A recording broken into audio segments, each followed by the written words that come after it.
Nakainumdum pa ba mo ni SPO2 Jonas Pakibot katong pulis nga may escort sa usa ka negosyanteng drug dependent nga namatay sa Kulata? Duna na sa ilaing reklamo batok kaniya. Andrea Patenya, Suginlimi.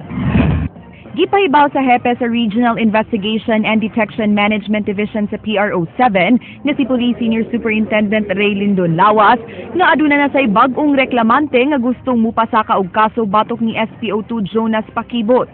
Di una ibutiyag ni Lawas ang nga niini ug ang tanang detalye sa iyang reklamo apan aduna kuno gihapoy kalambigitan sa pagpang-escort ni Pakibot ug mga pasyente padung sa Drug Rehabilitation Center. Nahitabo kini sa wa pag-pick up ni Pakibot ang negosyanteng drug dependent nga si Jerome Bendebel nga namatay sa Kulata human niya kuhaa sa Balamban aron dadun sa Widow Recovery Rehabilitation Center atol sa pagsugat sa bag-ong tuig. Our investigators have already talked to her about the circumstances on her complaint, and we found out initially there are bearings to her complaint muna na we requested her if she can reduce her complaint into an affidavit form para we can formally charge Pakibot. Kay numduman nga gipasakaan og kasong homicide sa Criminal Investigation and Detection Group si Pakibot, samtang nag-atubang sab kinig administrative case nga serious neglect of duty o grave misconduct tungod sa nahitabo kang Bendebel. Nasayran nga wa pa gipaubos sa preventive suspension si Pakibot ug gani mibalik na kinig duty sa Regional Headquarters Support Group kay nahuman nag-eskwela sa Regional Training School. Preventive suspension shall only be done if his position can affect the conduct of investigation. Subling ni pahimangno si Lawas sa kapulisan nga gidili gyud ang moonlighting kun ang pagpangitag laing kakitaan gawas sa ilang serbisyo sama sa gibuhat ni Pakibot nga nakalapas gyud sa ilang lagda diin ni escort kini og drug patient nga way court order ug di sab kuno niya area of responsibility ang Balamban kay wa kini ma-assign didto. The police unit who has immediate jurisdiction over the concerned situation should be the first one to be sought assistance. Pipila na kahigayon nga giswayan sa News 5 nga kuhaan siyang habig si Pakibot apan nagdumili gyud kini. Andrea Patenya, News 5. Unom ka tawo ang namatay dihang nawagtangan og control ang driver sa ilang gisakyang truck samtang nagsubay sa subidahong dapit sa Barangay Guadalupe sa Dakbayan sa Karkar. Upat sab ka baka ang namatay ato sa hitabo. Nasayran nga gikan sa tabo sa Mantalungon, Barile ang maong truck nga dunay sakay nga mga tao ug hayop. Jinky Bargio, Suginlimi. Perteng gusbata ining truck nga dunay karga nga mga hayop ug kapin sa 30 ka mga tao dihang nalimbuwad kini sa sitio Mabugnaw, Barangay Guadalupe sa siyudad sa Karkar pasado alas 11 kaganyang buntag. Giingong nawad og control ang maong truck dihang miagi sa blind curve mao nga gidasmagan na lang sa driver kining konkreto nga panimay din ang bugtong tao nga anaa sa sod atol sa tabo didto natug sa kwarto. Ang 13 anyos nga si Yvette mo'y usa sa nakakita sa aktual nga hitabo. Buto, matagkusog kayo niya. Muto na kuya, wandig ko na. Syagit di ko nangita ko sa kong mama. Paglingin ako, gustab kay nakita na ako kang kato naman itong mga tao nga sa kanya ba itong naiuban nga, nagkat-kat dara niya. Naiingon ba nga, tabang kuno niya. Dead on the spot ang 5 ka mga pasahero samtang usa sa Karkar Provincial Hospital na nakabsan sa iyang kinabuhi. Gikan sa tabo sa Mantalungon, Barili ang mga biktima og padung na unta nga mamauli sa Argao diyang naitabo ang aksidente. Yung sound din naman gid mo panayang break din naman gid mo gunit. Then og ikambyo po din naman mo sod. Moto nga nakadagan guro og mga 200 meters sikad pagka kwan sa break putol. Atol sa hitabo, lakip nga namatay ang 4 ka mga baka, samtang sa maransab ang lain pang 5 ka mga hayop. Katapusang naugkat sa mga rescuers mga usa ka babae nga nadatugan sa truck. Tungod sa hitabo, naglaraw ang kapitan sa Barangay Guadalupe sa pagbutang og mga signages isip pahimangno sa mga motorista. Plano ko nga putangano ko every half kilometer, putangano ko signage na slow down, putangano to signage nga karon pagmapyon sa mga motorista nga kining lugraha dili ang nga magpakusog ka. Ang kapulisan sa pagkakaroon mihimo pa og dugang follow-up investigation sa hitabo. So far sige pagyapon na atong pagpangawa sa ilang mga panganog sa update nga ato karon sa ospital nga atong nada. So So, padayon pa nga to ang investigation sa pagkakaroon. Jinky Bargio, News 5. Basahon pa ni Governor Junjun Davide ang resolusyon sa Junta Provincial nga nagrekomendar sa hingpit ka pagsuspenso sud sa 60 ka adlaw kang dumanog Mayor Nelson Garcia kinsa gireklamo sa iyang vice mayor. Kinakaksab sa gobernador nga namulit ka ang iyang mga kapartido sa provincial board sa isyu sa kaso ni Garcia o sa reklamo batok ni Daan Batayan Mayor Augusto Coro. King Perez, Sugin Limi. Gipaabot pa ni Governor Junjun Davide ang resolusyon sa Provincial Board nga nag-deny sa motion for reconsideration ni dumanhog Mayor Nelson Garcia sa pagpaubos ini og 60-day preventive suspension.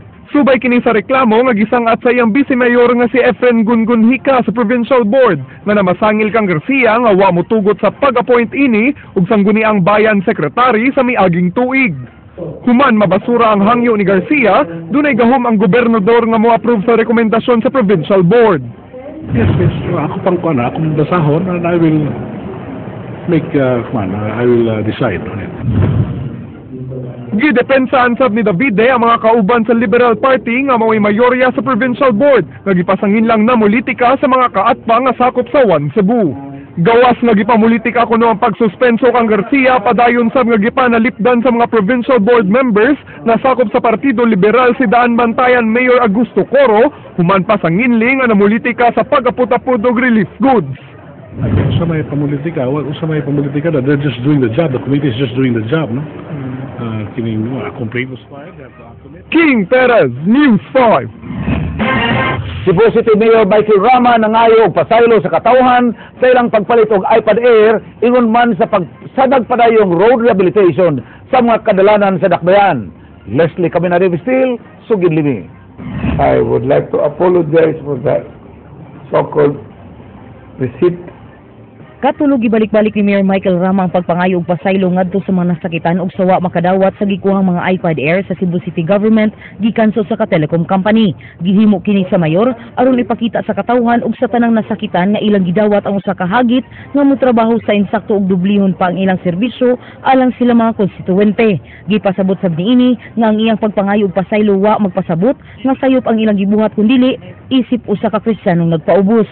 Lain niyang gipadayag nga imbis hatagan og pagtagad ang ilang pagkuha sa iPad, mas labing maayo unta kuno kung nakit-an sa kadaghanan ang ilang napakita og nahatag nga serbisyo sa katawhan sa Dakbayan sa Subo. I wish we can also be in a way being seen to be putting all our efforts. Nangayo sa bugpasaylo si Rama sa katawhan silang nasinating inconvenience subay sa padayong pag-ayos sa mga kadalanan. Kay kun karon nakahatag kini og kahasol sa mga motorista apan kun kini mahuman makadayeg na unya sila sa tumong niini nga mao ang pagpanindot sa mga dalan. Whatever is the inconvenience being felt now will definitely bring betterment, comfort which is substantial, especially when we are preparing for APIC and the International Eucharistic Congress. Leslie Caminari Vistil, News 5. Daan Bantayan Mayor Augusto Coro Mityabaw nga sobra na kayo ang mga pagsaway nga gibuhat sa iyang kaatbang sa politika bahin sa nagpadayong rehabilitation efforts sa iyang lungsod human ang bagyong Yolanda. King Perez, Sugin Limi.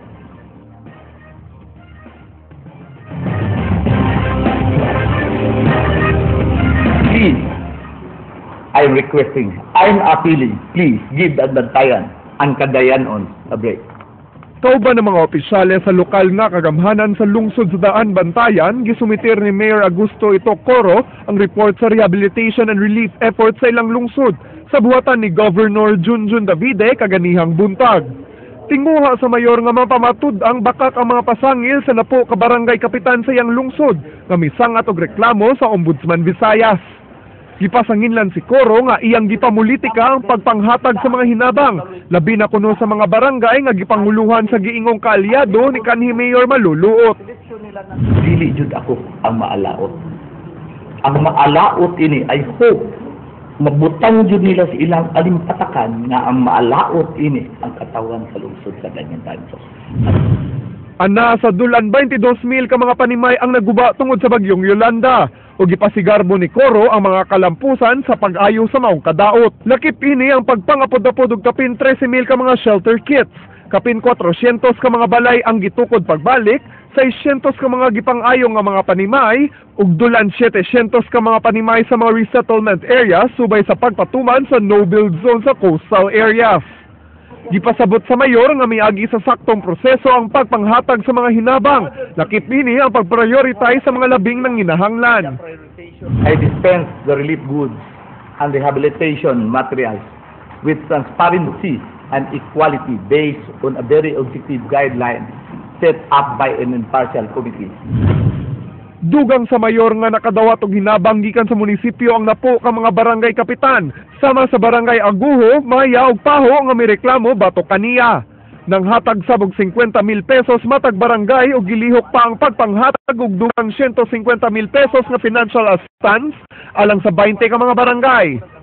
So, ilang gihimo karon na threaten sila. I told him that the provincial government is solidly behind him and his efforts and his town's efforts to rehabilitate and rebuild Danbantayan. But of course, we cannot avoid doon na may mga critics ko. Even I have critics good. Gitinausab ni Coro nga way basehan ang laing plano sa napo ka mga kapitan nga moreklamo sa provincial board. Human gipasangin lang nagbuot-buot og hulip sa mga barangay health workers. Sigon pa ni Coro nga ang gipulihan mao ang mga barangay health workers nga sakop sa municipal health office kundi adunay katungod ang mayor sa pag-appoint ini. Sa ilaha na inalapas kay ilang kapritso, wala masunod. Samtang ipaabot pa ang resulta sa investigasyon sa reklamo nga gisangat sa napo ka barangay kapitan batok ang Daan Bantayan Mayor Augusto Coro, gilaom sa maong mayor nga dili mapektuhan ang pag-abot sa hinabang alang sa rehabilitasyon human sa bagyong Yolanda tungod kay gipamulitika lang siya sa iyang mga kaatbang. King Perez, News 5.